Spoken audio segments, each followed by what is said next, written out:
that, it was 25%, and it was sent back a chart, and he said, hey, it's just be.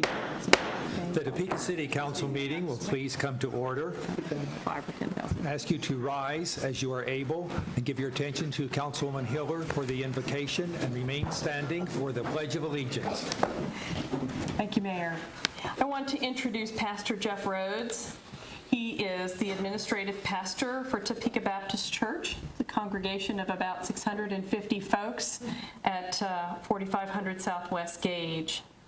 Prior to becoming associate pastor there, Pastor Rhodes spent 10 years in El Salvador doing mission work. And he actually asked to come back to give the invocation today because a year ago he gave the invocation. The 15th of this month is the beginning of Hispanic Heritage Month, and he's bilingual, and that was a really special time to him. It's kind of up to you whether you want to do English and Spanish or just English, but welcome and thank you for coming. Thank you. Let's look to the Lord in prayer. Father, we come before you. We ask for you to bless this meeting, that it would be a productive meeting, Lord. We pray that all the members would be courteous one to another, disagree with respect, and bring you honor in doing so. That they would represent their areas, their people with honor. Lord, I pray for our mayor that you give him wisdom, integrity, guidance. Lord, I pray for every councilman, every councilwoman, that you give them wisdom, integrity, guidance. Lord, I pray that you would bless the Topeka employees, public servants, first responders, firemen, firewomen, policewomen, policemen, that you put a hedge of protection about them, that you would put your angels about them. Lord, I pray most of all that you would bless Topeka as a city, that you'd make Topeka great, that you would make our decisions great, that you would make us a city that has unity, a city known for love. Lord, that we would eliminate racism and any other thing that would bring you dishonor. And Lord, that you would guide us in all things. Guide this meeting, that it would bring you honor, give wisdom to all. It's in your Son's name we pray. Amen. Amen. I pledge allegiance to the flag of the United States of America and to the republic for which it stands, one nation, under God, indivisible, with liberty and justice for all.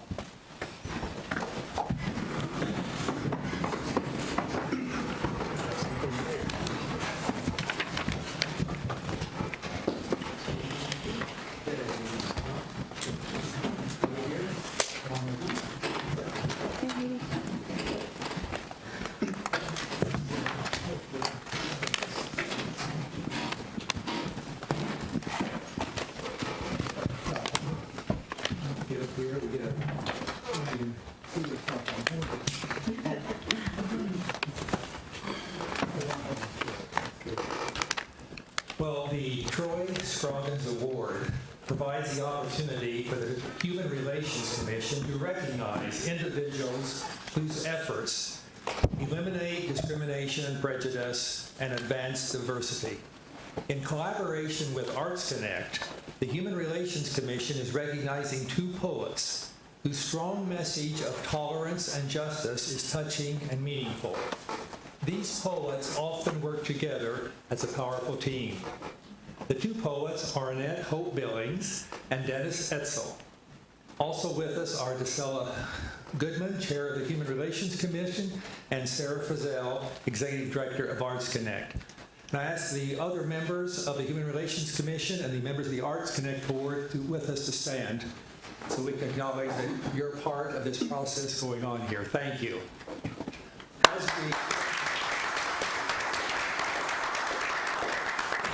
As we honor the dedication and fine work of Annette Hope Billings and Dennis Etzel, I also commend the Human Relations Commission and Arts Connect, 2 city-funded organizations, for reaching out to work in collaboration.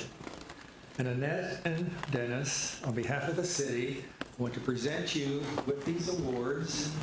I'm going to read one because they are pretty similar. It is my pleasure to join with the Human Relations Commission in recognizing Annette Hope Billings and Dennis Etzel for their service in Topeka in ameliorating discrimination and prejudice and advancing diversity issues with meaning and beautiful poetry. And then we have the opportunity that Annette is going to read a poem, share that with us, and you may know that it was published in yesterday's Capital Journal in the article by Tim Rensher. What you allow lingers. What you allow lingers. And what you invite stays put. So speak rudely to discord and all its sullen sisters. Turn a cold shoulder to bigotry in all its disguises. Ignore the doorbell when evil rings, and stop violence at the door like a stranger. Usher in joy, like a long-lost friend. Take its coat, its hat, entertain peace, chat up passion, pamper generosity, and give the guest room to justice. Sweep the porch and put out a welcome mat for goodness, and make your life poorly suited for anything except love. And when hate knocks, act as if you've moved.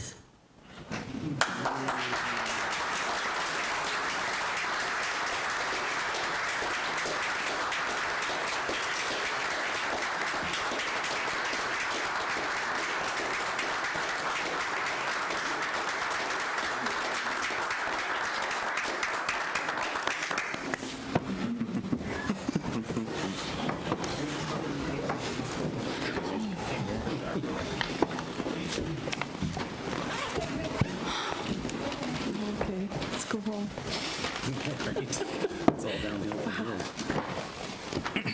We will proceed with the roll call. Mayor Wolgass. Here. Council members Hiller. Here. Clear. Ortiz. Here. Emerson. Here. De La Isla. Here. Jensen. Present. Schwartz. Here. Cohen. Here. And Harmon.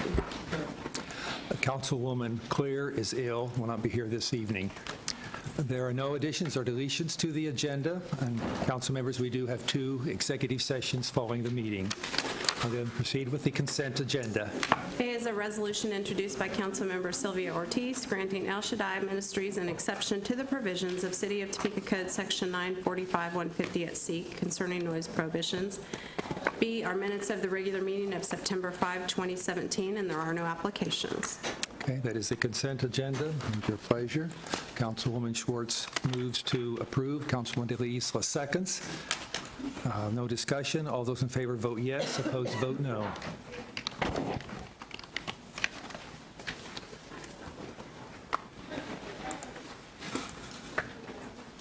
We have 9 yes. 9 having voted yes, the consent agenda is approved as read. Proceed with the action items. A, resolution.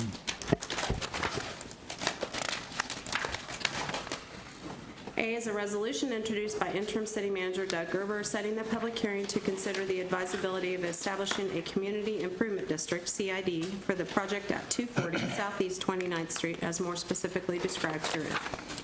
Mr. Interim City Manager. Mr. Mayor, thank you. We've been through the establishment of a couple CID districts within the last year or so, but it's always helpful to go through the process, I think. And so last week, the body heard a presentation from the applicant who has requested a CID for a project at 240 Southeast 29th Street. Most of the body probably knows that as Yield Kmart. And most of us also realize that it has sat vacant for a number of years, probably exceeding a decade. The project will include retention of existing tenants, addition of a couple jobs, $3.1 million in investment, and a CID request of 1%. What we're asking from you this evening is to adopt the resolution that's in your packet, which will set a public hearing date of October 3rd, and I would stand for questions. Okay, so our resolution establishes, it sets a hearing date on October 3rd. Are there questions on the issue? Seeing none, would you like to move this? Sure.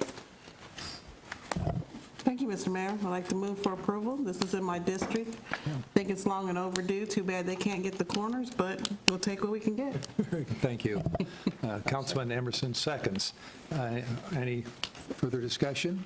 All those in favor vote yes, opposed vote no.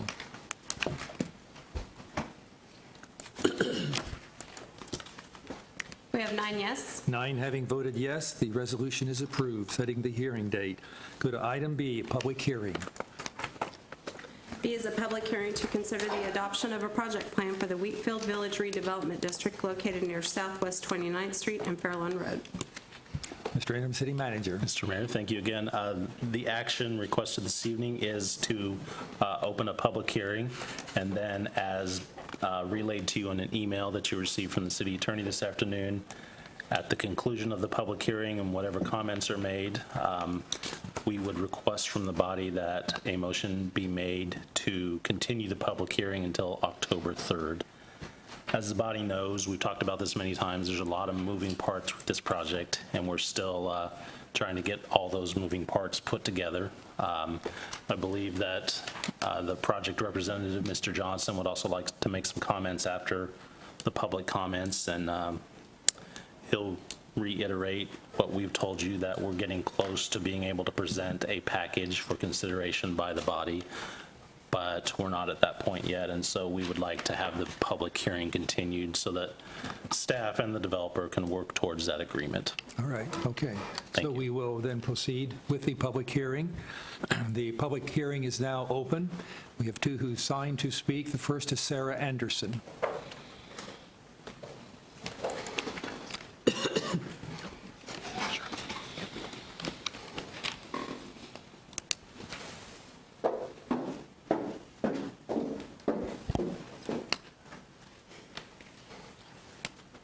I remember taking debate in high school, and my dad said he would like me to do that because he knew how nervous I got. And now that's been a long time ago.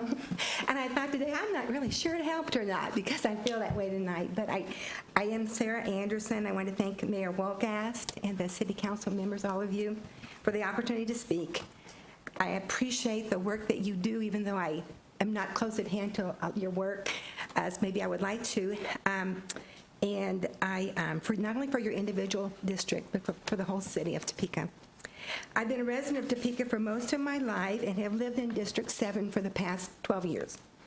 And I would like to extend a special thanks to Elaine Schwartz and also Bill Highlander for their kind, prompt responses to my recent emails and for sharing a more complete outline of the Wheatland Village Plan. Having lived close to 29th and Fairlawn for the past 12 years, I'm very familiar with this area.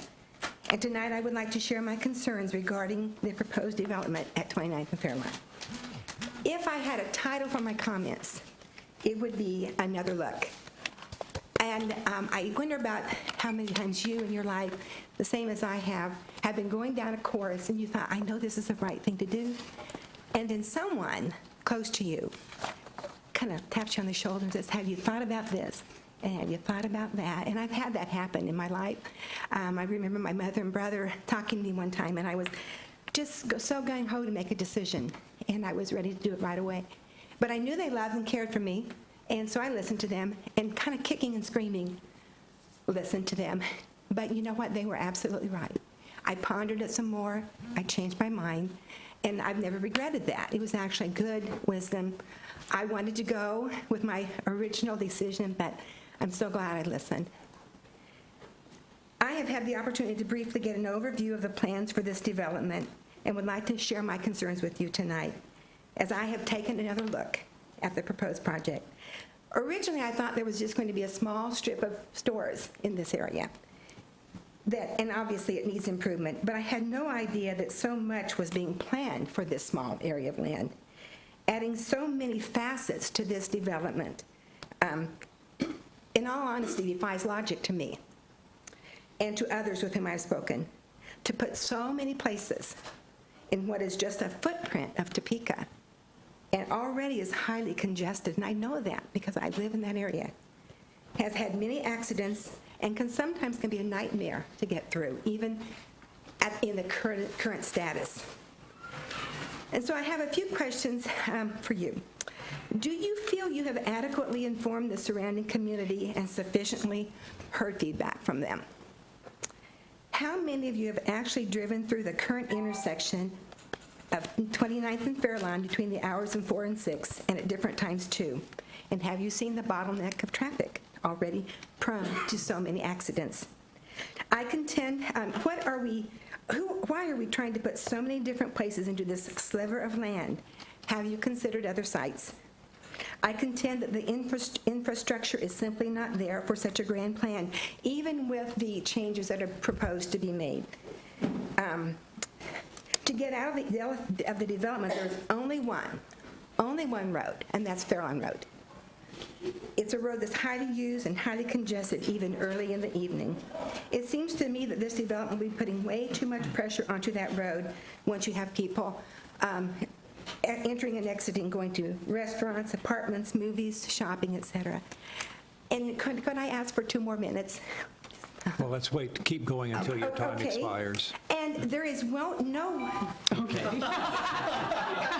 She saw it coming. Good timing. Is someone, is there, One step. Councilman Harmon moves to provide additional 2 minutes. Yes. Councilman Del Isla seconds. Any discussion? All those in favor vote yes, opposed vote no. With Yes, all, sorry. Just a second. We have 9 yes. 9, having voted yes, you may continue for 2 minutes. With all the different things that are being proposed, and I've read them, there is no way to create another road. There's no way to create another Fairlawn Road. There's only one road out and road in, except maybe if they're able to get into from 29th Street. And I'm just really concerned about other cars that are coming from all the different directions that are also going to be affected. I'm not at all proposing that White Lakes be considered. That's not it. But I did drive by there today. Interesting to notice, there were 8 exits and 8 entrances into that area. There are already turn lanes. Infrastructure is so great. Again, I'm not proposing that we change that. I know that's not going to happen. But boy, it makes a difference. It would be, if we were talking about an area like that at 29th and Fairlawn, I would probably be jumping for joy, to be truthful.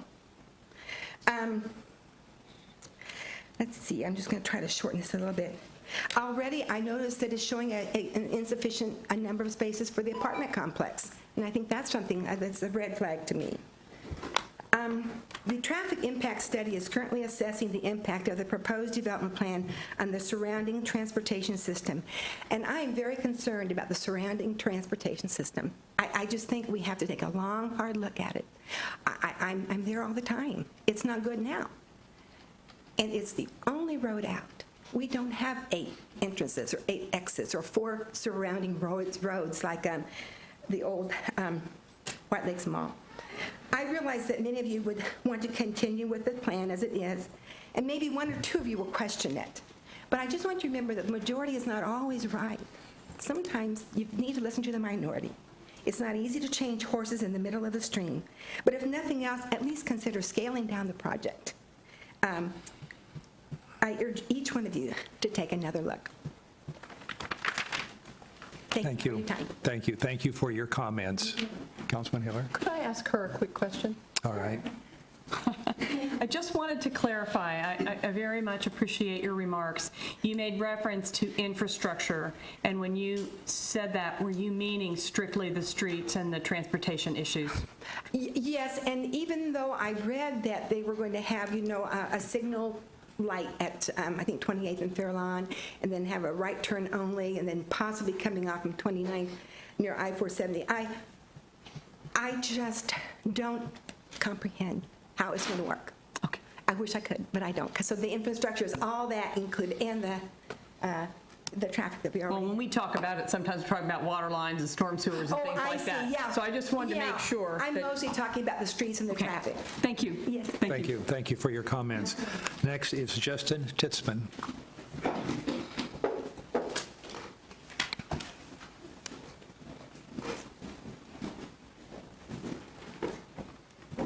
Teetsman, for the record. I'm sorry, it's incorrect spelling. Would you spell your last name? Titzman. Okay, thank you. Yes, sir. You guys probably know better than I do. John F. Kennedy said, ask not what your country can do for you, but what you can do for your country. The developers of this place have obviously missed that message. To be clear, I'm not against the development. It's a free country. He bought the property fair and square for, what, $2.9 million? And it's his right to develop it. I am, however, against the plan as outlined and described in Resolution 8939. To be honest with you, I'm not even sure that my words have any value right now. McPherson contracting signs have been up for months, and there's fencing going all around the property. So it seems like, in some ways, a back deal has already been made. But for the sake of the voters, I want to share some thoughts. The City Council Action Form online indicated that this project has no budgetary impact. But we obviously do our math very differently. When I met with Mr. Gerber at the City Council Candidate School, he projected that this project will require $10 to $15 million of taxpayer money.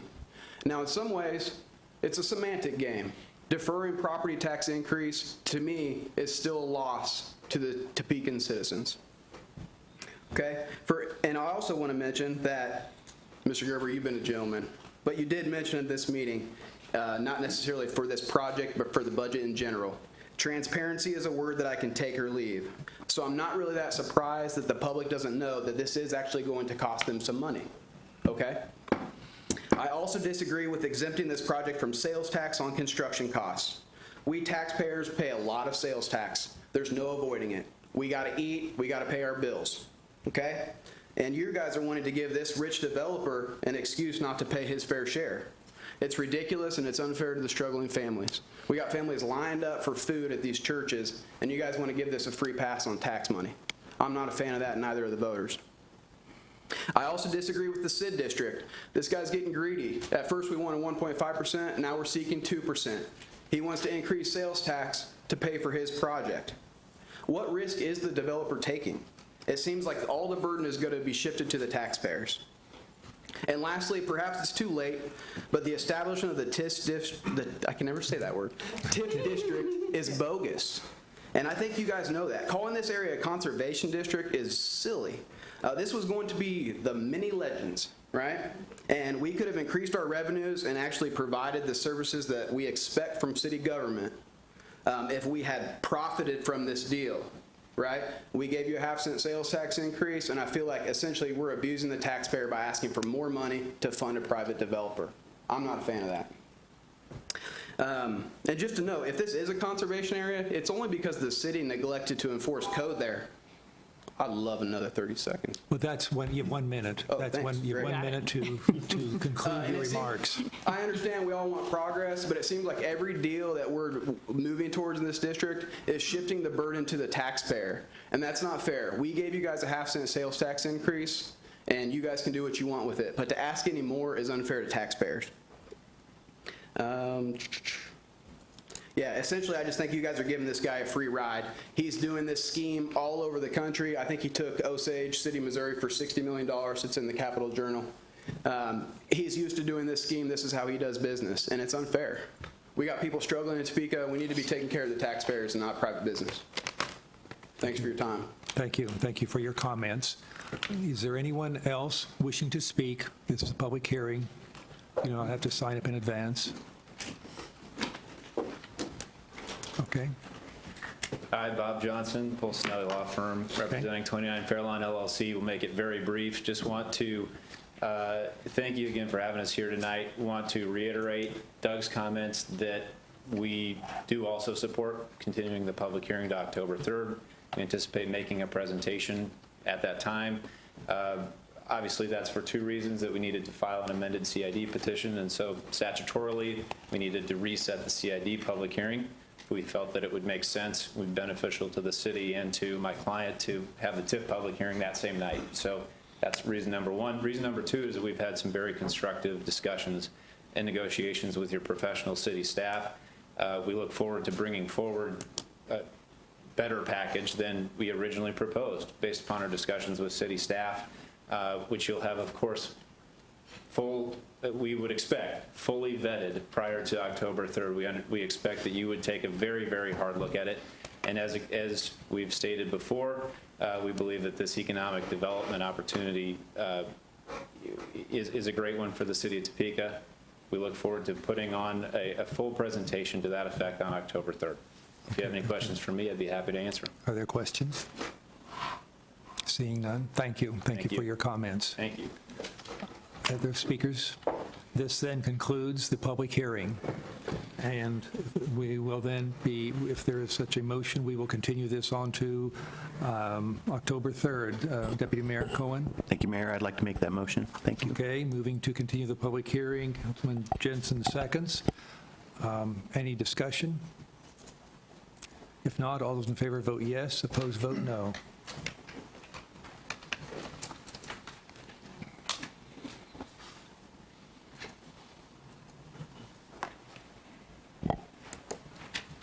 We have 9 voting yes. 9 having voted yes, the resolution is approved to continue the public hearing until October 3. That completes the action items for tonight. We go to the non-action items. The first is a discussion. The clerk could read. Okay, is a discussion related to extending the Neighborhood Revitalization Program, the NRP, which expires on December 31, 2017, for 1 more year. Mr. Interim City Manager. Mr. Mayor, thank you. As the clerk noted, the item before you relates to the Neighborhood Revitalization Program. Before Mr. Feierner gets up here, just a couple of brief comments. I'll try not to steal his thunder as usual, but as the clerk noted, this program does expire at the end of this year. This is a valuable program for development in Topeka. As noted in the cover sheet, if this item looks familiar to you, it's because it came before this body 6 months ago, and kind of a perfect storm thing where 4 council members were absent, and the NRP was voted down by a 5-to-1 vote. So because it expires at the end of this year, we'd like to get before the body again and see, gauge your interest and see if there's some interest in moving forward with the program. So with that, I would ask Mr. Feierner to come forward with his presentation. Thank you, Mr. Interim City Manager. Good evening, council members, Your Honor. So yes, we were here 6 months ago, so my job is to kind of refresh your memory a little bit of the program and go through it. It's a little more slimmed down version, but I want to hit some key points as we go along and, again, refresh your memory on the recommendations as we move forward. Okay, so background in the entire program, 1994, the state passed a authorization to allow cities to pass local plans to give property tax rebates back to property owners. So how it mechanically functions is cities pass a local plans. And I want to make sure you understand, you are the body that passes the plan.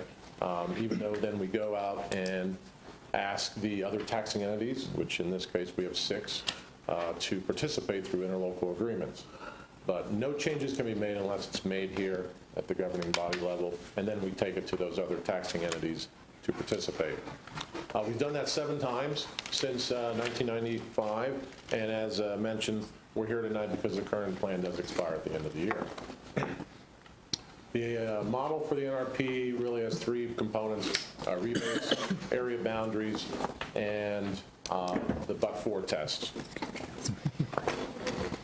Rebates, which is probably the guts of the program. That's why we do it. I'll just walk you through an example or 2 of how that works. Technically, an improvement has to be made so that your appraised property value would increase by more than 10% if it's residential, 20% if it's commercial or industrial.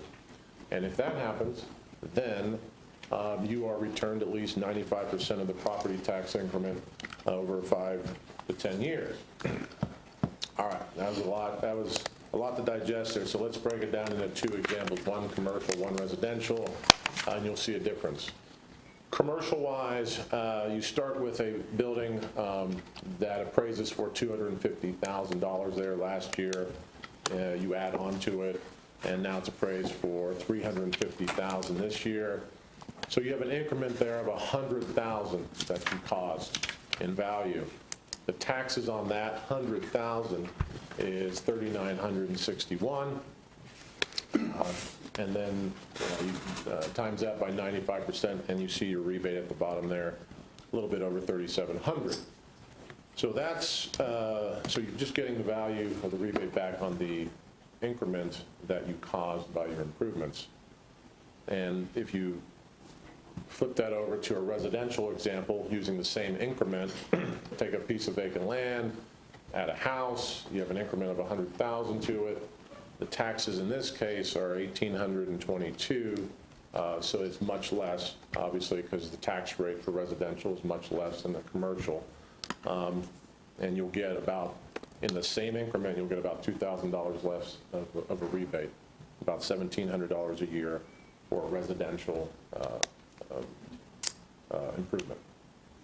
So that's on a $100,000 increment.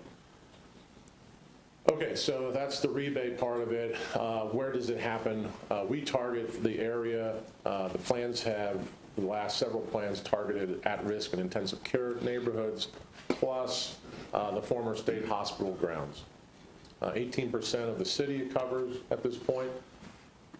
The map, or I should say the boundaries are based on the 2011 neighborhood health data. For those of you who know, that is not the current health data we did in 2014, so it's actually based on outdated neighborhood health data.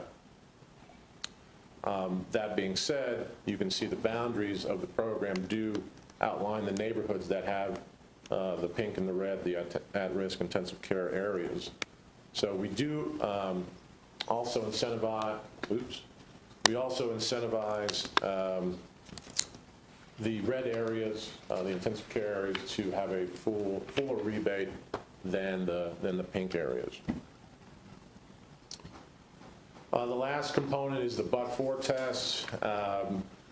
You have to ask the question, as you do with most economic development incentives, is would the project happen or not happen but for the NRP? So if the project's going to happen anyway without the incentives, there really is no point in the incentives. We want to be good stewards of the public dollars.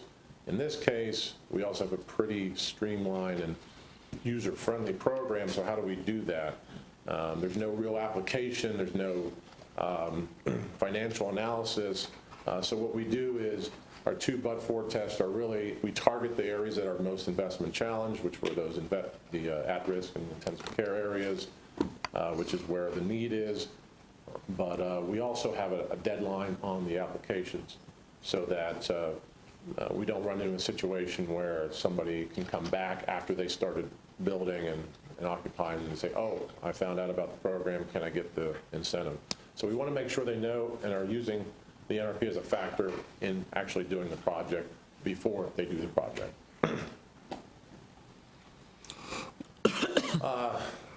Couple trends just in general, as I think I mentioned these last time. This shows the number of applications that have been approved over the years. You can see a downward trend. We have averaged about 10 the last couple years, 10 applications approved. We have more, probably anywhere from 50% more to 40% more applications that don't get approved, that you don't see here. But in general, we are declining in the number of applications that are approved. Conversely, the amount that is invested in these applications is going up, with the exception of a couple anomalies here. So we're seeing bigger projects. We're seeing fewer projects, but bigger, more investment projects, both on the commercial and the residential side. Because of that, we're getting about $9 invested for every dollar that's rebated, which is pretty good return. Our overall taxes being generated is upwards of $19 million. That's for everybody, by the way. The city's portion of that over the last about 10 years is $4 million. So these are taxes that would not have happened but for the program. This runs the gamut. A large spectrum of projects, large and small. Couple examples: Cap Fed building downtown that was recently renovated is one of our larger projects that qualified for the rebate. The Walmart out on Southeast California is another new project that got the rebate. Charles Curtis Junior High renovation up in North Topeka, a great example of repurposing for residential use. That was part of the program. Jackson Street Lofts downtown, another repurposing of a school building, part of the program. And then you got a couple smaller single-family house type projects that come along as well. This is a renovation of a house in Highland Park in the last, I think this was last year or two. And then we also had some infill houses. This is a city infill house that was in Central Park, I believe, a couple years ago as well. So you can see it really can run the gamut of the types of projects you see, which is good for the neighborhoods. So we do want this program to continue. It's very successful. We think it's necessary. So we still want to extend the NRP through 2018. Not make any changes right now. We do want to pick up on expanding the marketing efforts into the neighborhoods and the real estate community. We do have a plan for that, working with Molly and Sasha in neighborhood relations, and as well as my department, reaching out with a plan for that to get this more exposed to people that may not know about it. And then next year, probably the first quarter of next year, we'll be updating the health map. We'll have updated health boundaries, which will then sync up, and we'll use those for the new NRP boundary, and then propose to extend the NRP for probably a 3-year period in the same cycle as the health map is updated. So one's not before the other. We always have the latest data that's driving those boundary decisions at least. So that's kind of a summary of and a refresher course for everybody. Our plan is to come back then next week to have a resolution for a public hearing, which would also be October 3rd. So we'll Bring food, huh? Yeah. Okay. But that is the plan. Next week we would have a resolution. So. Okay, thank you. Are there comments, discussion? Councilman Jensen? Thank you, Your Honor. If this program is so good, why are we limiting it to these specific areas? Why not roll it out to the entire community? Council Member Jensen, we want to target the areas that we show here for the at-risk intensive care, because those are that's part of our but-for test. And that's fine to target those areas, but I fail to understand why we can't make this available to the entire community, or at least areas that are on a downward trend, as opposed to, I mean, I wholeheartedly agree that this is a great program for those areas that are in need, but why not use it as a tool to help keep the areas that are good, good? That's a policy decision that this body can make. We would recommend, again, from a targeted approach, to capture those downward. Right, and I don't disagree with the targeting, and I wholeheartedly agree with your objective of getting it into those areas where it can do the most good, but let's use this to help the entire community stay good and improve, and then target specifically the areas where it can do the most good. Why can we not do that? And I think the answer lies in part of the presentation was, would those projects happen? I'm fairly certain that Capital Federal would have happened without the grant. And we ask, how much would have happened? So there's a lot of projects that more happen because of the incentive. Well, and so then that test should easily be able to apply to any other property throughout the city. Okay. Yeah, interim city manager. Mr. Mayor, thank you. I think Mr. Feiner gave a fine answer. He should probably have also mentioned, though, that there are statutory tests that have to be applied to the program. They're spelled out in state statute, and so if we wanted to apply it community-wide, I think it's unlikely that some areas of the community would actually meet those tests. And that's fine, because I do agree there are areas where this isn't necessary, but I think we should expand it to as many areas as possible, as opposed to just limiting and targeting a few select ones. If an area could have it, I say we do it, and then, again, get into those communities where it can do the most good, and that's where we advertise and target and try to work with those folks. But if statutorily an area could have this grant, I don't know why we shouldn't do it. I mean, if we're getting a 9-to-1 return on investment, it needs to be as big as it can be. I mean, correct me if I'm wrong. That's my thought. Maybe we can get the statutory provisions that would help clarify what the restrictions are. Councilwoman Ortiz? Thank you, Mr. Mayor. I'm going to be a minute here. First of all, I don't understand why we're using outdated data for this. I think the data should be current, and I did notice that on the health map it was outdated. And so I'm never going to approve something that has outdated data with something that is not current. So having said that, you know what I'm going to say. Belmont was taken out of that, and Belmont is East Topeka, and it's right across from the prison. And we moved the guidelines, and we moved it so that we could further extend it out to McVicker, am I correct? Out there by the state hospital, am I correct? The state hospital grounds have been part of the... That was part of it? It was always part of it. And why did we move Belmont out when they were intensive care? Belmont, in the 2011 health map was outpatient, and so as was part of Highcrest, part of Highland Acres, in that area. So that all came out and when we updated it in when we updated the NRP in 2012 and 13. But they're outpatient now, am I correct? That is correct. So still outpatient, yes. They're still outpatient, but because we don't have updated data, that doesn't show that, am I correct? The latest data does show that they're still outpatient. You're talking about Belmont. Yes, that is correct. So are they back in then?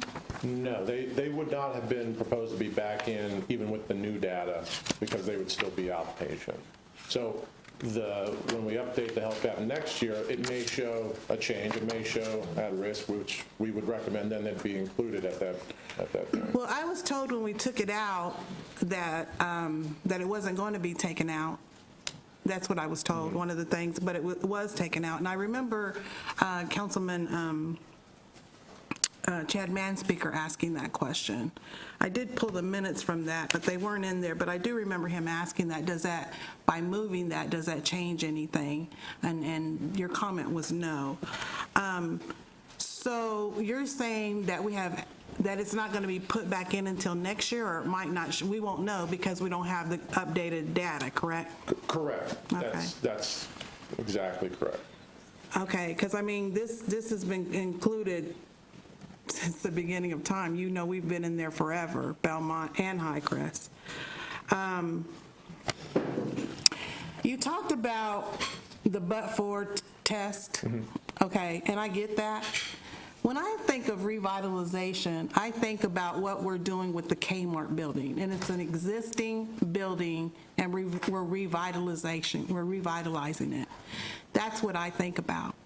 I don't think about ground up like Walmart, the 2 Walmarts that this was done with revitalization money. That but-for test was going to happen.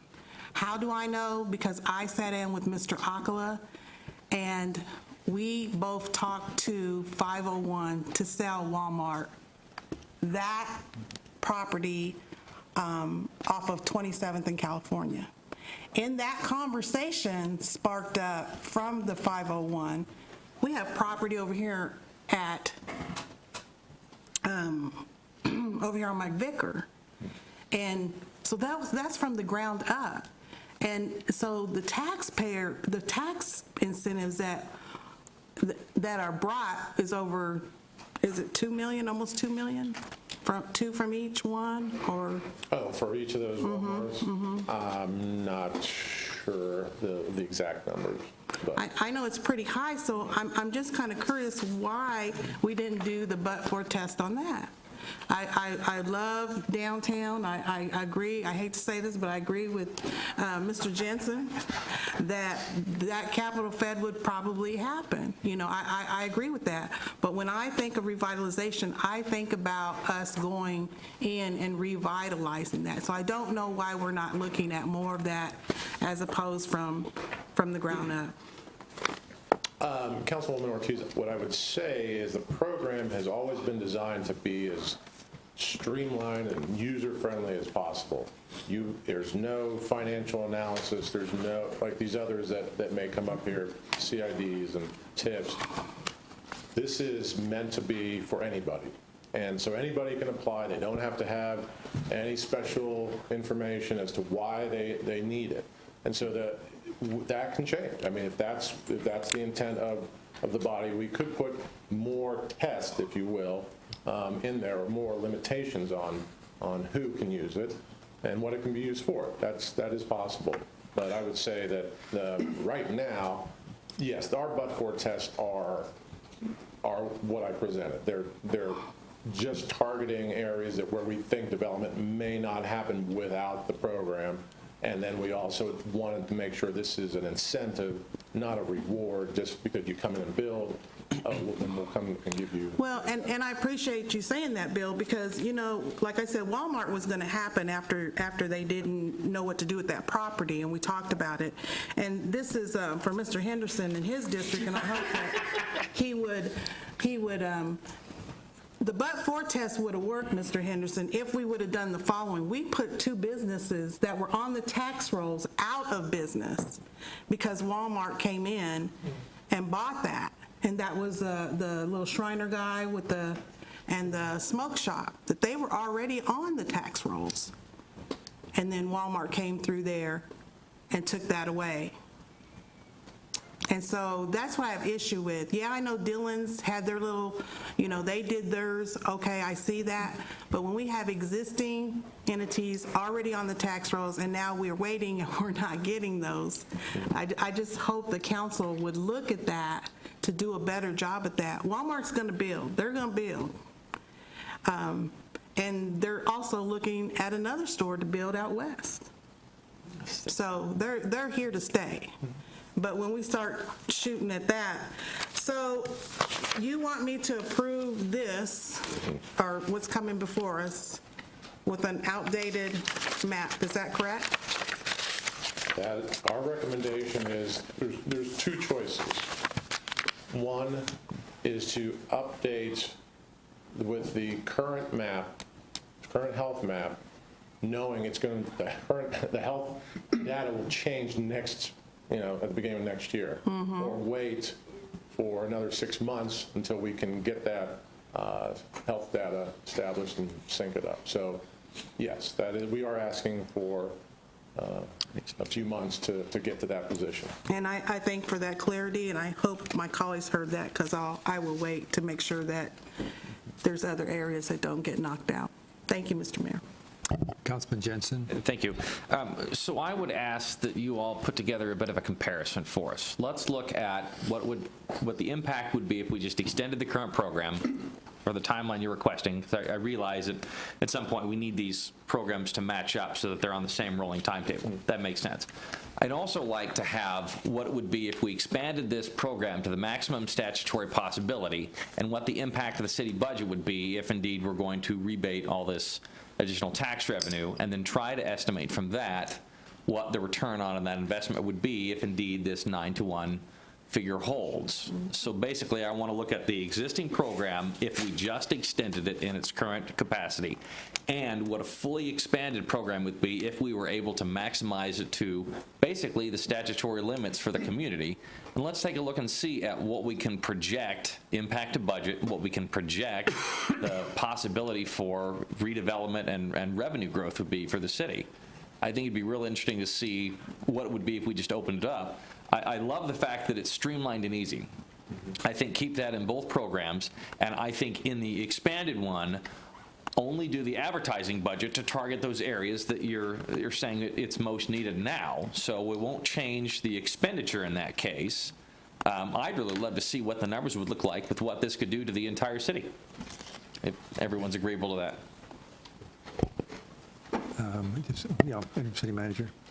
Mr. Mayor, I'm just trying to think through the mechanics of that. I want to be responsive to it, but I'm not sure we would be able to accurately predict what sort of development might take place if we expanded into new areas. We could hypothesize, I guess, based on these areas, what might happen in these other areas, but. Right, and that's all I'm looking for is a rough It would number. be pretty inaccurate, I would think. Well, and what I'm more concerned if we expand it too much and it negatively impacts the city budget, then we got a problem, because now we have less revenue. I mean, obviously, if we're going to rebate money, then that money is going to come from something.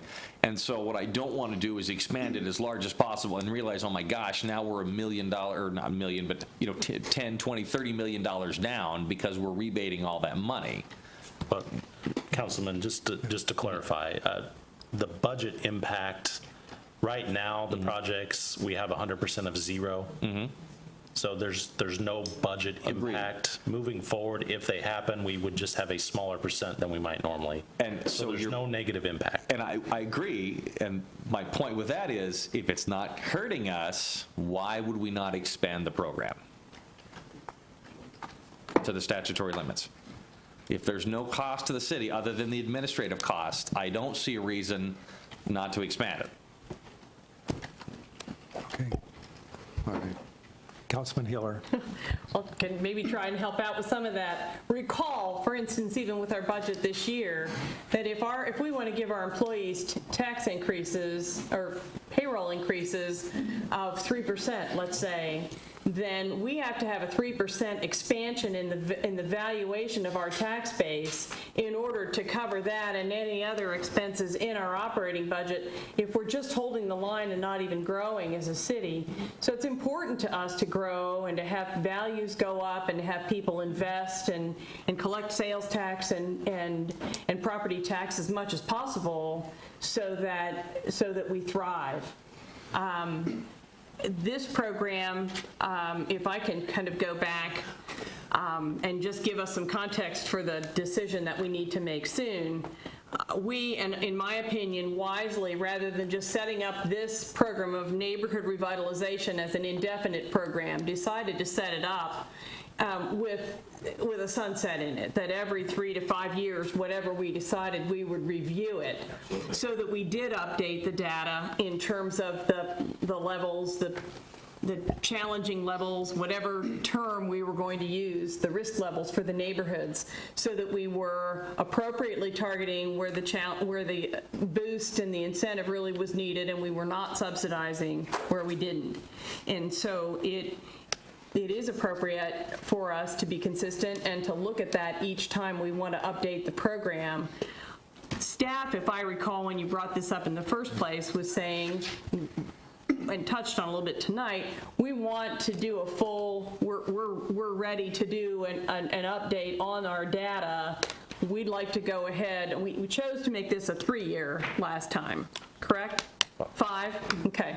So it was 5 years to just make it 6 right now so that full reassessment of the neighborhood health had been done, so that when we updated the program, maybe for another 3 or 5, whatever we wanted to do, we were using the freshest of data, and I really support that. I think that makes some sense. I think something for us to keep in mind is that, some programs we're trying to help low-income people and we're trying to help neighborhoods. Each time we frame them, and as Bill said, this is the neighborhood revitalization program. The goal of this program and the statutory framework that we're operating in is that it's intended to be incentive to revitalize by construction, by substantial rehab or new construction, the more challenged neighborhoods we have. And so that reassessment that we do periodically to make sure we're targeting the right ones, one of the problems, and I have 7 NIAs, I have 10 neighborhoods, 7 of whom are NIAs in my district. I get this. I mean, the goal is that you grow out of that you improve the health of your neighborhood so that at some point you're not at risk or in intensive care anymore. And I've had some neighborhoods get real close to that and move, and obviously we've had a couple that progressed, and we want them to do that, but you do give up. If you're on the line, you at some point you've gone over that line, and that's a good thing. So I appreciate the periodic review of both the guidelines that we have as well as the assessment of making sure we're right spot on with where our neighborhoods are. I appreciate that you felt that at this point extending a year so that we can have that assessment time in 2018 made sense. So I support that. I do hope, just for clarification, that you could say, when is it that you're doing the update on the neighborhood health, and when can we start this process so that we can have all the discussions that others might want to have and still be timely and keep this moving smoothly next year? Sure, Councilwoman Hiller. We're going to update the health map at the first quarter of 2018, because we need 2017 to get over with, because we need the final figures from 2017. So, yes, so it'll be first quarter of 2018, and I would suspect then you'd see that the beginning of second quarter, we would start this process knowing what our data is. With the fully updated data. Okay. Thank you. Councilman Emerson. Mr. Finder, and I'm sorry, you've been on the hot seat here for a while, so I won't try to make this too long, but is there a reason that the test is such an easy test? I mean, it is very easy. I mean, sure. Is there a reason? Historically, all I can say, there was some, when you look at other cities, they do have a higher bar. Heck, some cities, you have to come before the body to get anything approved. So we seeing Topeka, and probably most other cities, are set it up so it's administrative. And it doesn't have to come back before you set the rules, but it just rolls through administratively. So it can filter down further into a neighborhood. You don't have to be a sophisticated developer to use it. And I think that's part of the beauty, if there is beauty here, about it. But as I said, getting people to qualify is a whole nother question, because painting your house and putting a new roof on doesn't do it. Does not increase your value. We want that, but to truly have an appraised value that goes up 10%, you probably need to add some square footage or do a substantial renovation. So. Yeah, I think we were all kind of caught a little bit off guard when we saw those companies, and like Walmart, they could easily afford to, they have a lot of people on staff that could easily do a huge presentation and, meet a huge test. And, like almost we should add to the thing, if you make over, if you sell over $10 billion a year, you can't take advantage of this program or something, so, I'm being a little facetious, but, yeah, we see that, and I know we want this for our neighborhoods, but it does seem a little almost outrageous when you see the companies that are taking advantage of this. So, on the other hand, to Councilwoman Hiller's point, to not do this in a target, if we just did this citywide, you'd have a lot of new development out on Wanamaker that would be basically tax exempt for the next 10 years. There's statutory limits. Okay, right. Just no conversation back and forth. Yeah. So that's, so I realize, you want to target this because, I'd love to do developments basically tax-free anywhere I wanted for the next 10 years, but you want to target this. So anyway, thank you. Councilman Hiller, last opportunity. I want to gently remind my colleagues how desperately people in East Topeka wanted a grocery store. This is neighborhood revitalization money. Right. And people wanted that so badly. So just in terms of the purpose of why we're doing it, it's neighborhood revitalization. Also across the table to Mr. Fiander, I was in a visit with the Board of Realtors yesterday, and they are very interested in getting realtors involved in not only our boards and commissions, but active working groups and task forces to which they feel they could contribute. I would really encourage you to get hold of Linda Bryden and get a couple of realtors involved in your staff working group on the marketing for this, because I think they could really help. Okay, good. Any other questions, discussion on and the action then is that we're going to set a public hearing, correct? Mr. Mayor, that's correct. We will have a resolution for you at the next meeting to request the establishment of a public hearing date of October 3rd. Okay, all right. Any other discussion? Seeing none, that completes discussion on that item.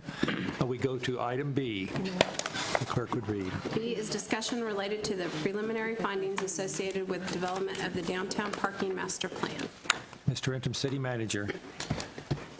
Mr. Mayor, thank you. I understand that. In the recent past, the city has hired Desmond, which is a firm that specializes in parking consulting, and we've hired them to come do a comprehensive look at our downtown parking situation, not only assess what we have currently, but also then assess how what we have currently will match up with future potential development.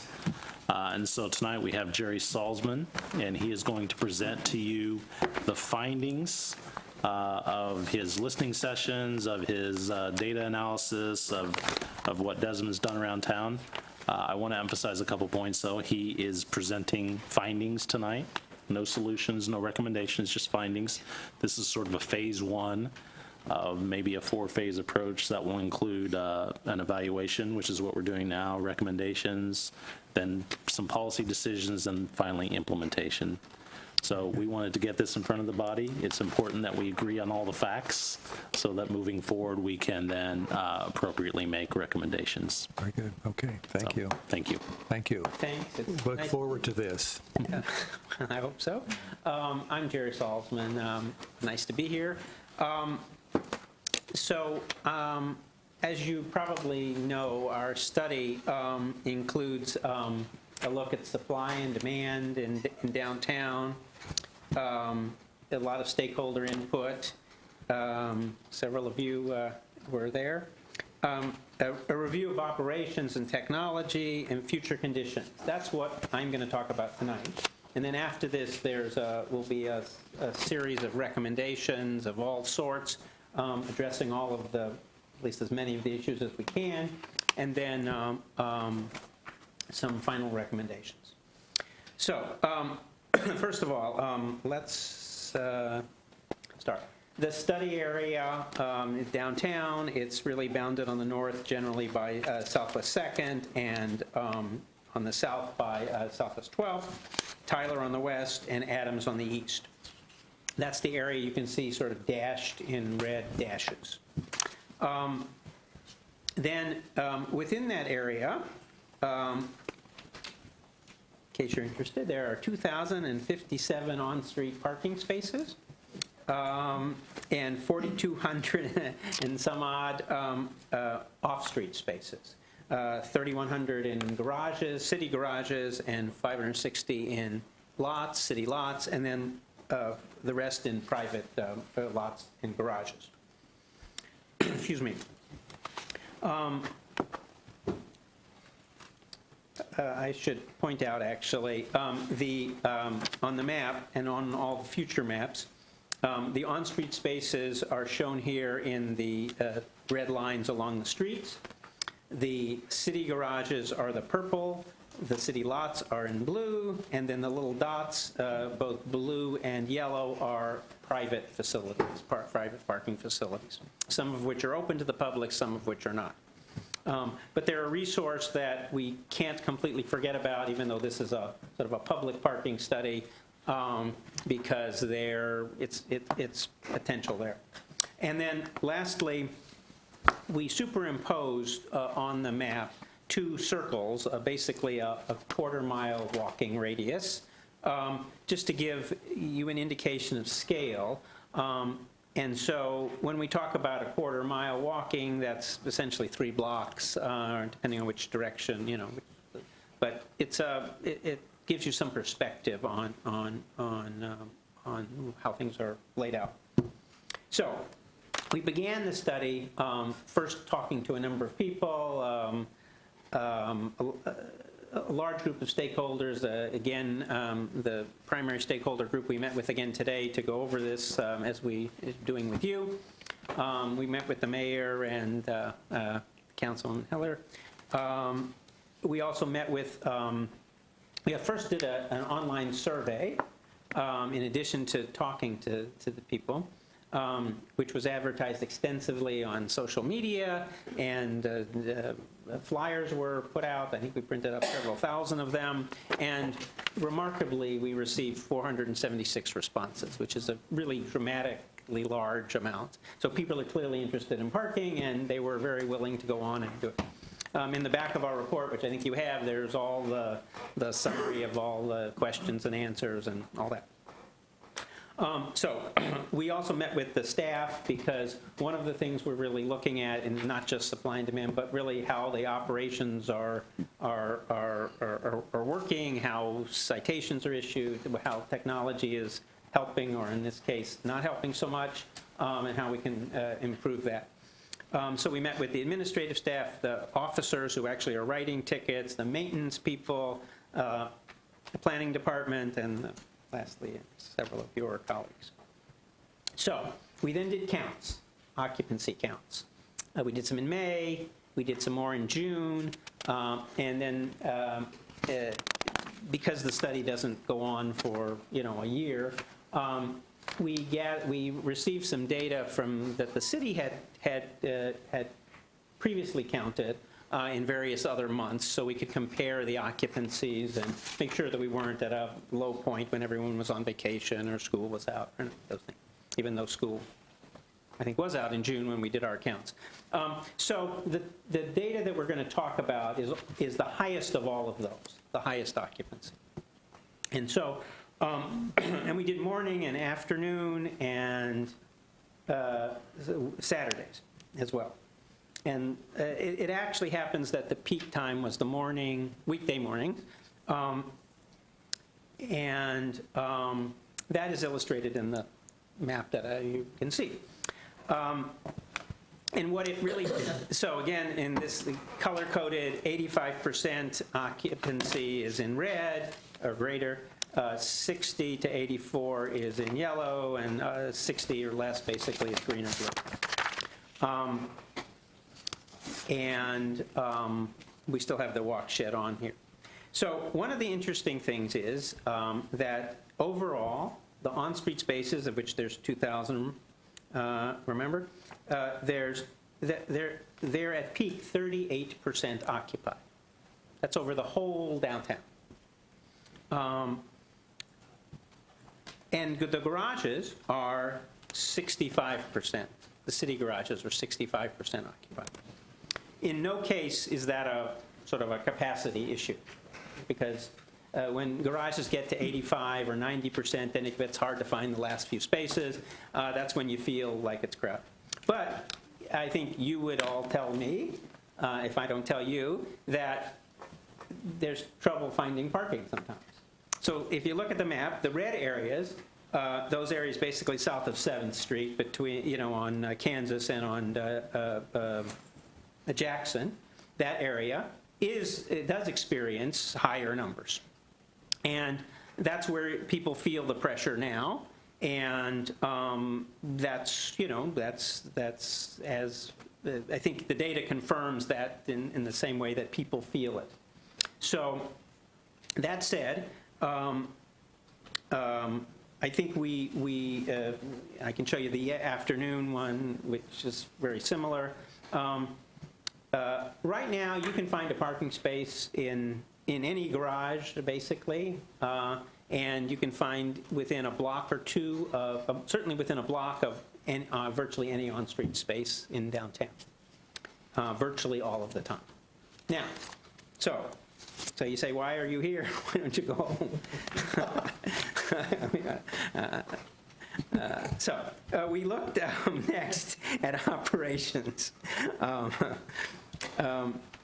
Rates now are, we'll talk about them later, but basically $1 an hour for most meters, 10-hour meters are 50 cents an hour. Monthly rates are generally $67.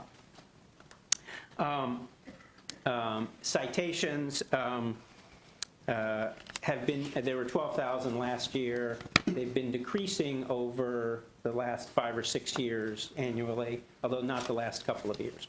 And there's a lot of reasons for that, but which we don't need to discuss now. But the result is shown in the financial performance, and I think this really tells a lot of the story. The red line, the blue line, is the revenue, which used to be about $3.5 million. It's now about a little under $3 million a year. The expenses are in red, of course, and they've been basically constant over the last few years. But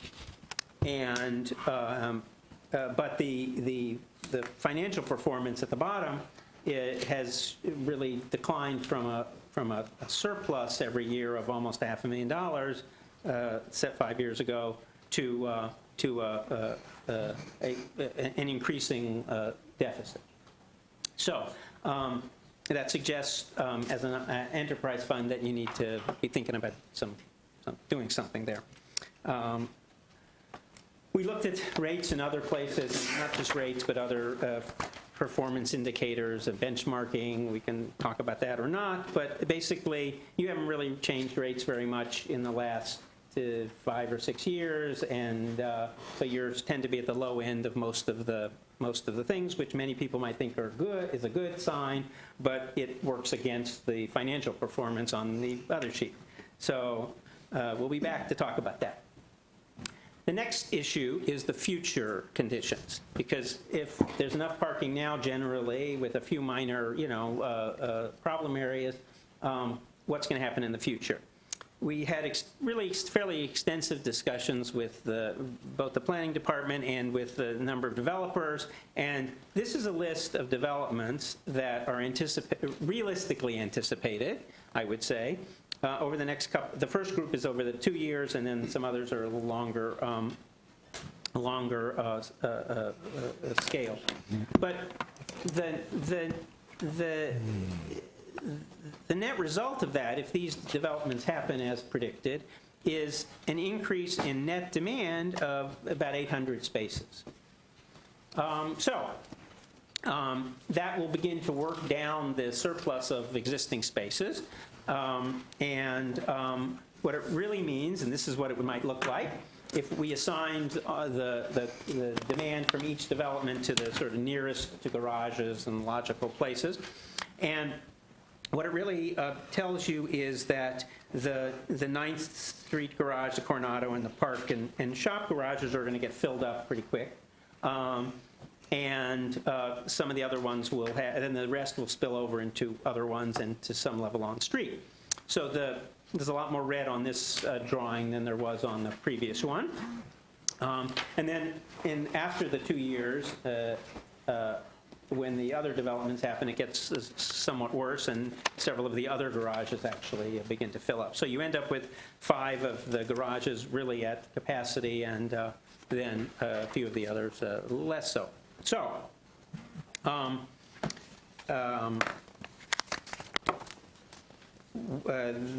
we need to begin to think, we will begin to think about how to manage the demand and what solutions, well, this was the afternoon, sorry.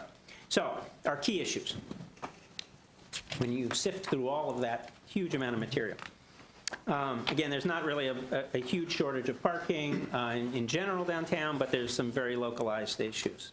In the next 2 years, you're likely to overwhelm, development's going to overwhelm several of the off-street facilities. And over the long term, and here's sort of the policy issue, if the city continues the policy of providing most of the parking downtown, there'll be a need for additional facilities or agreements with owners of private facilities to use their parking unless demand is reduced by alternative transportation or some remote parking or some such thing. With regard to rates, they haven't been increased in 7 years. Existing revenue is not generating enough to cover, to fully fund the operations, and particularly maintenance.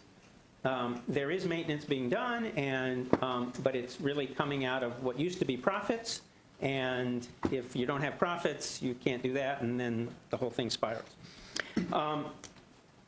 The hooded meters, we haven't really talked about them much, but there's a huge number of hooded meters, and whatever the decision is about on-street parking, whether to charge for parking or not to charge for parking, the system needs to be rationalized. There ought to, if you're going to have meters, have them. If you're not going to have meters, take them out. But whatever it is, you got to make a decision.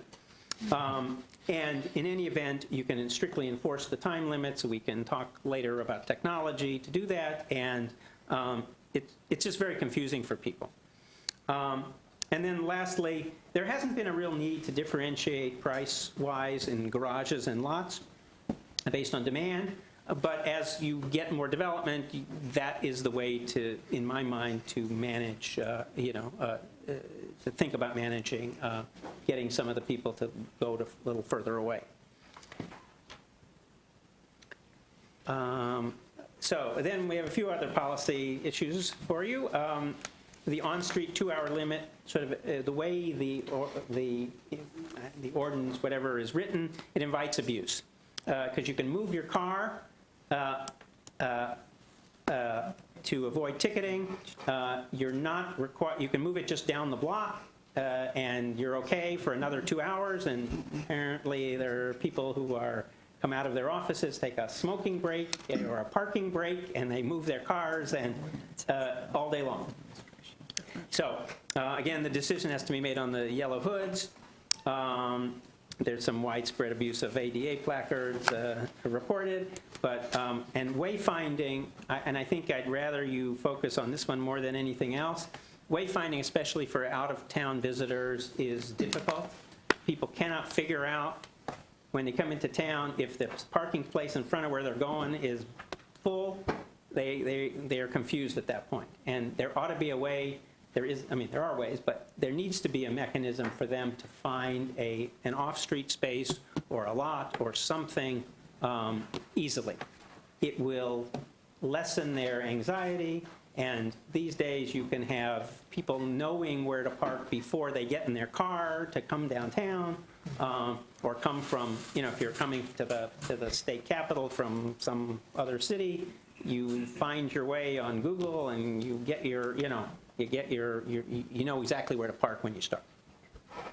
And lastly, then, the capital maintenance.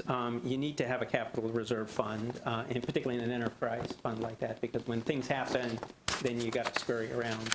And, So, with that in mind, and that done, I'll tell you the next steps, and then we can talk about whatever you'd like to talk about. We're going to go after this and develop some strategies to manage the demand and develop solutions to address as many of these issues as we can. And then we'll come back and present sort of an evaluation matrix, I think, showing the costs and the advantages and disadvantages of this and that and the other, and then look to you for look for someone for some decisions and a report. So. Are there questions, discussion? Councilman Jensen? Councilman Cohen? Thank you, Your Honor. So these walk sheds intrigued me. Where did you come up with a quarter mile? A quarter mile is a pretty reasonable, walking distance. Is that like the national average? I don't know if there's a national average different in different places. If you went to New York, it would be longer. It would be, you go to Kansas City, it's a little different. But it's a 2 or 3 block walk, and that's sort of pretty reasonable. Now, that doesn't mean in the middle of the winter, I'm from Chicago, I know winter, it doesn't mean that, people are going to want to walk that far. But what it tells you is that as downtown gets more developed, as any downtown gets more developed, parking gets more scarce, and therefore you invariably have to walk further. But someone will say, if I say, and I come from some recent experience in Lawrence, and there the parking is literally a half a block off the main street, literally half a block, and people say there's no parking. Yep. And so, yes, there's no parking in front, but it's literally half a block. Okay, so it is about perspective, and that's really what wayfinding has to overcome. And you're going to find we're in the exact same boat as those people in Lawrence. I get phone calls if somebody has to walk a block. And so my point in bringing that up is as we plan how to do signage and as we plan how to do capacity, let's use a block, not 3, because that's what our citizens are going to expect to find is how, if they pull in and they see all the on-street parking is full, and they look down the road at the traffic sign or the traffic light that's a block away, and there's a big P with an arrow pointed, and that parking is cheaper than on-street parking. Now suddenly there's an incentive for them to walk the block. Yes. I really struggle. I mean, I'm happy to walk 3 blocks because I need the exercise, but I know a large number of folks in this town will go to Wanamaker and spend their money there instead of in downtown because of that. So as we plan, I'd really encourage us to use a different distance, a more realistic different distance for our community. I think your work so far is fabulous, though. Thank you for the information. You're basically reinforcing that, once again, we have a walking problem and not a parking problem yet. Deputy Mayor Cohen. Thank you, Mayor. Thank you for your presentation. Mr. Interim City Manager, didn't we eliminate the chief cheaters who are able to move their cars around on the avenue? Aren't we doing some sort of time limit no matter where you're parking? Deputy Mayor, Mr. Mayor, I'm actually going to ask either Mr. Peak or Ms. Hayes to come forward and address that, because I don't know the mechanics of that. I think it's by block. I can answer that, Mr. Mayor. Okay, well, let's see what the,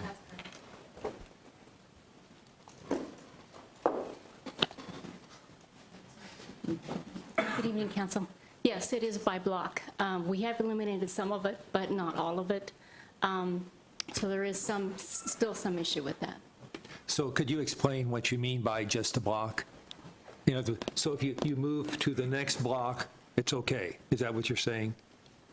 Yes. Okay, if I'm here for 2 hours, my 2 hours are up, I could go down to the next block and park and get 2 more hours? Correct. All right, okay, Councilwoman Ortiz?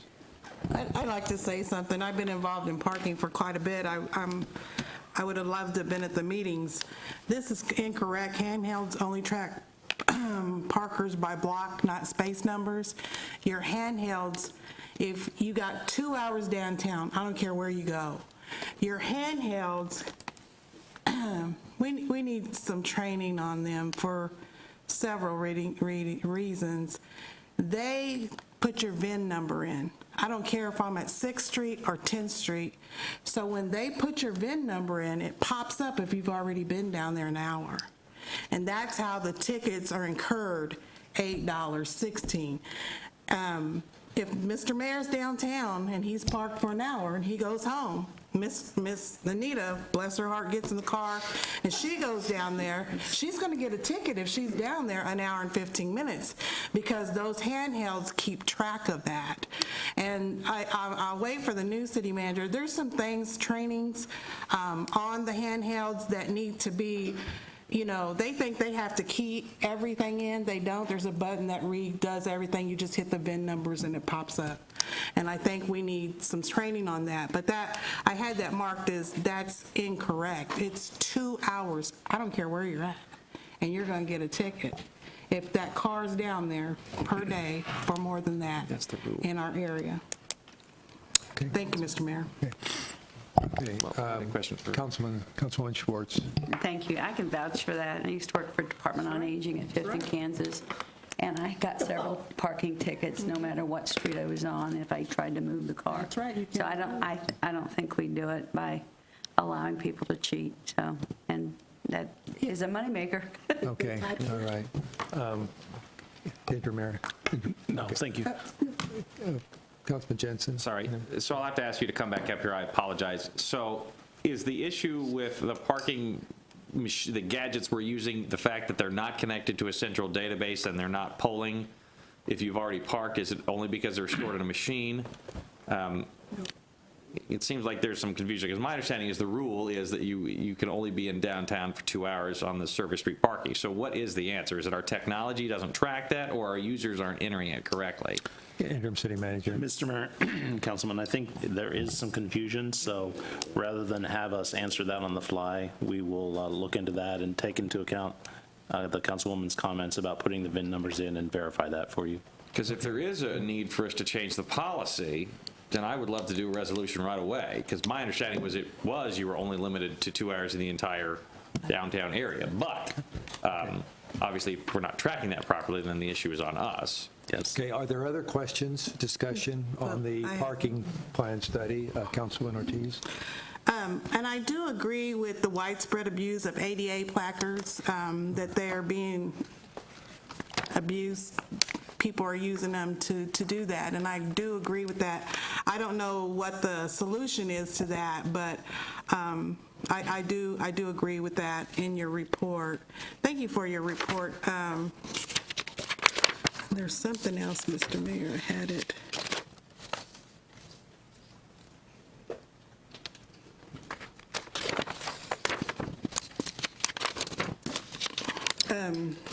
I don't know where I marked it at, but I'll find it, Mr. Mayor. Okay. I did bring this to City Manager Colson at that time, because he thought you could also park longer than 2 hours, and he was getting his hair cut and found out differently. So I'll be happy, Mr. Jensen, to meet you downtown, and we'll find a parking control officer, and I'll show you what I mean. Thank you, Are Mr. there Mayor. other questions, discussion? Councilman Hiller. I have a few items. Thank you. I'm glad you brought up the issue of both the technology and the 2-hour limits, because it was my understanding that our ordinance and our signage said 2 hours total, downtown total. But I do know that one way or another, I have heard that the parking staff themselves will tell people that they can go to another block, and that kind of defeats that purpose. And if it's because they don't either understand how to use the technology, or it's really dinosauric. And my understanding is that not long ago anyway, they were taking pads of paper and noting people's cars and having to catch the scofflaws in their head to remember. So obviously we have a long way to go. I have a couple questions. I really appreciate this study. I've been pushing for it for a long time, as people know.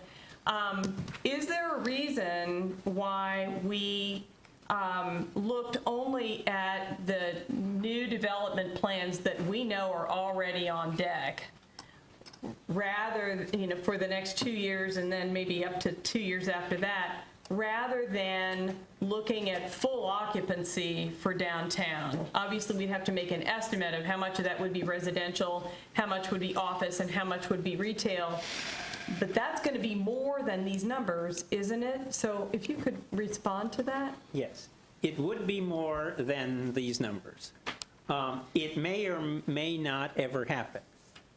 In planning school, they teach you that you have a theoretical sort of zoning maximum. We could look at that number, but it's probably not wise to plan for that level, because who knows how long it will take for that to ever happen, if it ever happens. So my approach is, particularly in this 4 or 5 year range that we're really talking about here, is to look at what the best of us think is going to happen, plan for that. It may or may not happen. Who knows when the next recession will be? Who knows what will happen? But I think it's a good way to target it. And if you reach that level, if the town reaches that level, it will be so fantastic that you'll be happy to have me back and do this again and build a garage. I promise you of that.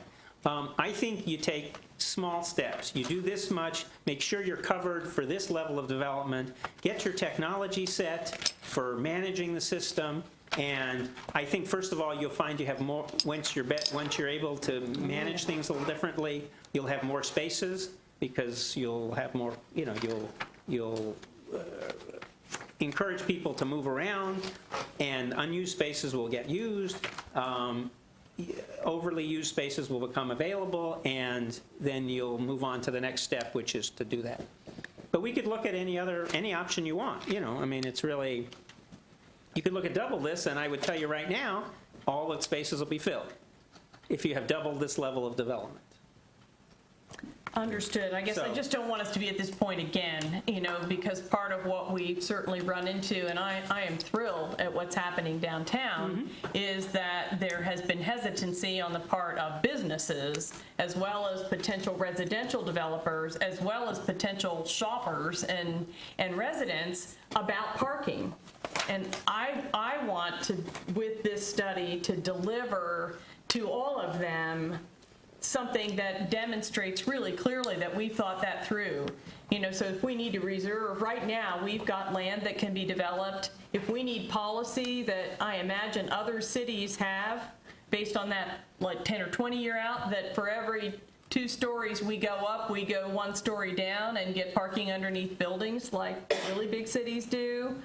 I want us to be thinking that through now so that we can optimize the space. We were advised by the planners when the downtown redevelopment started that to really have legs under it the way people envisioned, meaning the people were there in the evenings and on weekends during the day and weekends in the evening and so on, then we needed another 1,000 people living downtown. And I sat in those charrettes, and they gave us the aerials and said, all right, everybody get your Sharpies out and mark where the residential will be, and everybody did that, and then they said, mark where the parking is going to be, and everybody circled the same parking garages that had been circled for everything else, and everyone knew that wasn't going to work. And so I remember those things, and our downtown was pretty far down, and so I don't want to underestimate. I know you've talked to DTI, but what they've said is all the buildings are now in local hands, and there are plans for all of them, and I believe that. And particularly when we need the residential as well as the office and commercial. So I hope that, at least we could. I appreciate your response. I just don't want to be in this position again real soon. So just wanted to ask that question, have the feedback, and if there's some reconsideration, even with talking to Vince or whatever, you've got the hard projects down, not all the upstairs and the other things we might need to do. I also wanted to ask, you might have answered it, in the estimating that you did, is that assuming then that we do not have the office workers from those offices in downtown and the construction workers working on the new projects in that on-street parking on the avenue?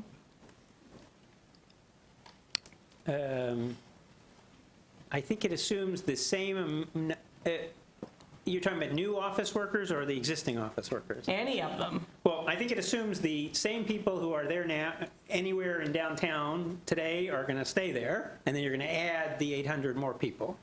It really doesn't address any more construction workers than there are as of June, or whenever it was. Construction workers, are a temporary factor, and there's solutions for them as well, off-site in particular. Well, and again, that gets back to policy. We have policy about that. Some days are better than others. Yes. In terms of what's there. I have one other observation. I do think that the conclusions that you're drawing appear to be sound, but it did show that you had about 476, I think, was your number of respondents. Yes. In the attachment A, it looks like of them, about 230 said that they park every day in private parking. Yeah. So that was an interesting thing to observe for me. So that had to be the business owners, or maybe we did real well surveying Westar and Capital Federal employees, or something like that. Right. I do hope that we can, with that in mind, continue to really vet with the small merchants that are downtown. Told me there are only a handful of them got invited once to give some input. So I'm really hoping that they get engaged fully as this progresses, and the residential developers. Right. So, thank you. Okay, is there other questions, discussion? Seeing none, thank you. Look forward to going to the next step. We'll be back soon. Okay, thank you. That completes our non-action items for this evening. We go now to the announcements. First, we'll have the preliminary agenda for next week. So for September 19th, for our presentation, we'll have the big check that's through the Topeka Bikeways Master Plan. We have 2 board appointments to the Planning Commission and 1 to the Human Relations Commission.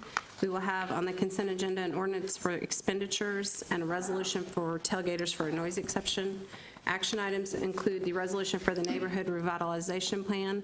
We will have a project budget petition and resolution for an improvement district at Southwest 49th Street from Winnegar Road to BNSF Railway Crossing. The discussions include an update on the miniature pig ordinance and animal code review from committee. Okay, thank you. I'm going to go to announcements, and Mr. Hendrick, City Manager. Mr. Mayor, thank you. Just one this evening, and that is everyone is cordially invited to the annual water fair, which will be next Thursday at Garfield Park. That starts at 9:30 and goes to 2 o'clock. Our utilities department is heavily involved in that, and we would encourage and love to see you there.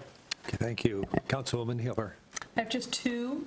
One, those of us on the council anyway have been involved in, let's say, a lot of chatter from the different neighborhood improvement associations about some of the decisions that have been made recently by the Neighborhood Relations Department, in particular the issue of neighborhood newsletters and whether the city should fund or the neighborhood should otherwise take care of their neighborhood newsletters. And I just wanted to throw, I have 7 of the city's 14 neighborhoods in my district, and so I get a lot of experience with that. I wanted to throw kudos out to the Tennessee Town NIA. When they knew it was coming, and as that decision moved down the line, they stepped up and kind of went back to how we all did it when the NIAs were new, and they got 2 different companies to sponsor their newsletter, to agree to print it on kind of color of the day on half sheets, and for no cost, and then lined up a group. In the case of Tennessee Town, it is a school leader and a group of children who deliver door-to-door those flyers. And they had their first meeting after that was implemented last night. There was a good turnout, and that interaction has been really great for the kids. And we had a new person come back to the NIA who'd been very encouraged by that interaction with neighbors and with that delivery. So again, kudos to Tennessee Town for stepping right up.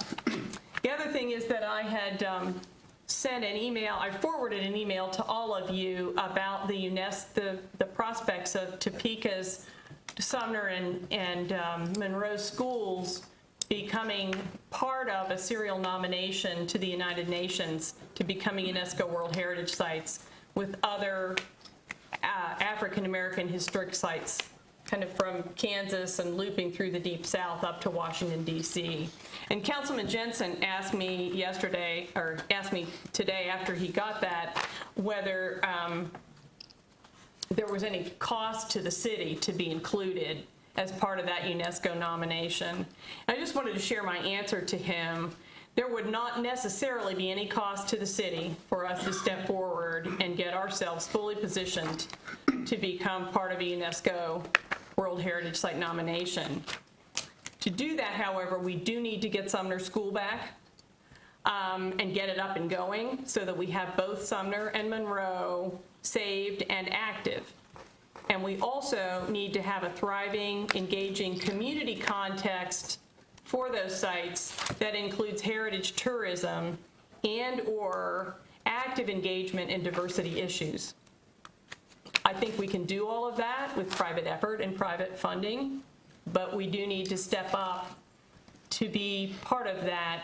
And something for us all to keep in mind that we sometimes don't realize or take for granted is that when you look at the civil rights network around the state and how people are around the country, and what people look at as the keystone issue, it's Brown v. Board of Education in Topeka, Kansas. And we are also the global beacon for that issue. So that is not only that opportunity to be part of that UNESCO World Heritage Site nomination is not only an opportunity for us, but they need us. The United States needs us to be able to move forward and have that happen. It's a pretty big deal. Okay. Thank you. Okay. Councilwoman Ortiz. Thank you, Mr. Mayor. I don't know if I missed it in here in this Desmond report parking plan. If I'm looking for the parking tags, like we have a parking tag, the council, and I didn't see those anywhere. If they're in here, if somebody can email me and point those out to me, because I would be curious to see who parks free. I know some of our officers do. I know we do. And I forgot, I kind of helped implement that, but I didn't see it in the report, and I'd like to see that in the report. Okay. I'd also like to thank Councilwoman Hiller.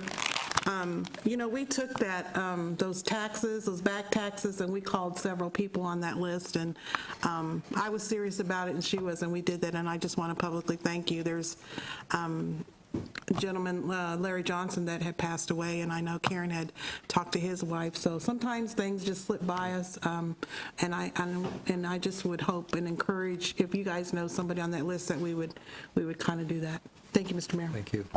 Councilman Emerson. Thank you, Mr. Mayor. Couple great things happened in my district this week, and actually in my own neighborhood.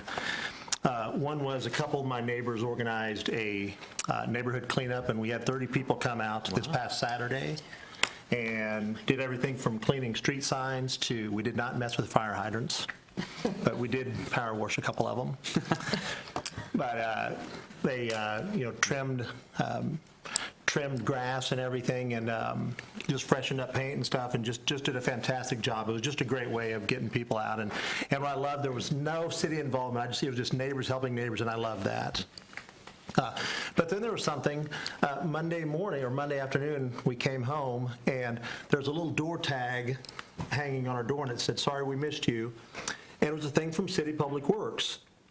And it said, "We're going to be in your area fixing your streets, so please don't park here." Now, although it's funny, it said from like 9, whatever Monday was, from like 9:11 to 9:26 or something. So gave it a pretty big window.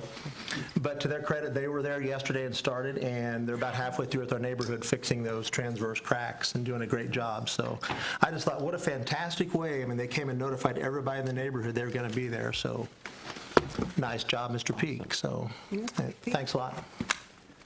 Councilwoman D'Alisa. I'll try to be brief. First of all, I want to congratulate the unsung heroes in Highcrest. I don't know if you guys had a chance to read the article on the newspaper, but oh my gosh, the magic that's happening over there, the rescue mission, there's so many organizations that I could start naming that are participating there, churches, people, but most importantly, the neighbors that didn't give up and are daring to dream again, like the program from NetReach says, and it's just spectacular. It was just inspiring to see what happens when neighbors take the time, like Councilwoman Hiller was saying, and they talk to each other and they celebrate each other, and you start seeing transformation. Today was a great day to be in Topeka. We started the morning at 7:30 celebrating TPS Foundation, and in the message we were celebrating Mr. Jim Parrish. You want to talk about a great person in our community who actually invests his life in supporting kids, and that's what makes Topeka great, that we have people that actually care about other people. And Dr. Anderson closed her remarks today by saying, you know what, maybe our job is not to go ahead and serve as council members or to be a deputy or city manager or a city attorney. Maybe our job is to make sure that you're changing one life every day. And I encourage you guys to keep that in your mind. In another happy moment, my adoptive family, the Morses, we celebrated today that Pops Phil Morse got inducted into the Hall of Fame, in addition to Brent Bowles, Susan Garlinghouse, and Deb and Randy Clayton. Huge honor to be there and to celebrate that. And then to wrap up, before I came over here, we were doing Momentum 2022, in which we were talking about some exciting things that are happening in our community. The word of the day for everybody is behemoth, and how we're going to tackle that behemoth of changing our community by 2022. So a lot of great things happening. Stay tuned. Councilman Jensen. It really is a great time to be in Topeka.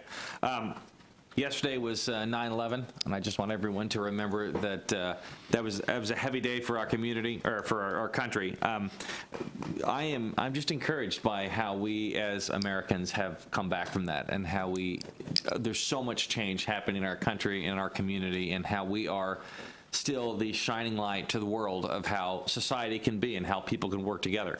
A great example of that is what's happening in Texas and Florida with all the hurricanes. I mean, look how those communities are coming together and digging out of just incredible, incredible devastation.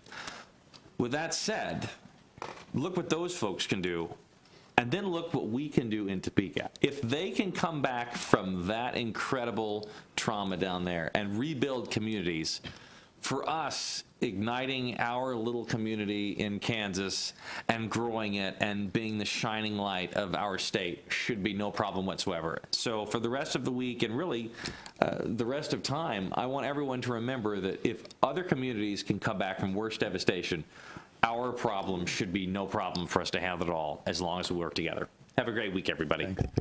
Councilman Schwartz. I'll be brief. We're missing a face tonight, and that's because he's got a great opportunity, and that's Brendan Wiley. So I'm going to give the zoo some more kudos. He's in Indianapolis today, and he was on the agenda along with El Paso, Los Angeles, Greensboro, Fresno, and the Topeka Zoo. And he had a presentation on Kay's Garden, and it went very well. So congratulations to Brendan. Thank you. Deputy Mayor Cohen. Thank you, Mayor. Topeka Heroes banners. Aren't those wonderful? Go downtown and take a look at those. I'd like to recognize Matt Ludwig. He was singled out as the city representative who qualified us for the finalist to be finalist for the overall city government experience and our website. The City of Topeka's website has come a long ways under his working, and I know him, such a great young man and very talented musician, too. Very good, thank you. Councilman Harmon. I would remind the council members, tomorrow night is our quarterly JO meeting, 6 o'clock. I hope you can all be there. That completes the announcements. Public comment. We have Larry Rinker. Larry Rinker. I don't see him here. That completes the public comments.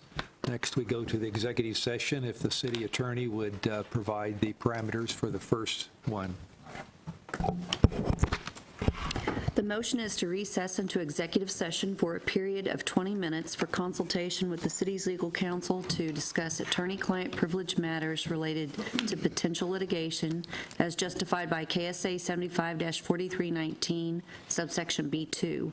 In order to aid the discussion, the following individuals should be present: members of the governing body, interim city manager Doug Gerber, budget manager Nick Hawkins, public works director Jason Peak, chief of litigation Shelley Starr, and myself. All right, those are the parameters.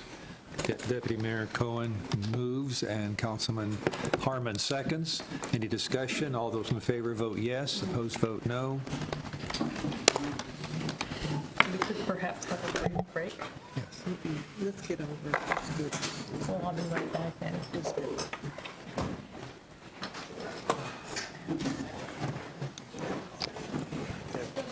Do we need to vote again?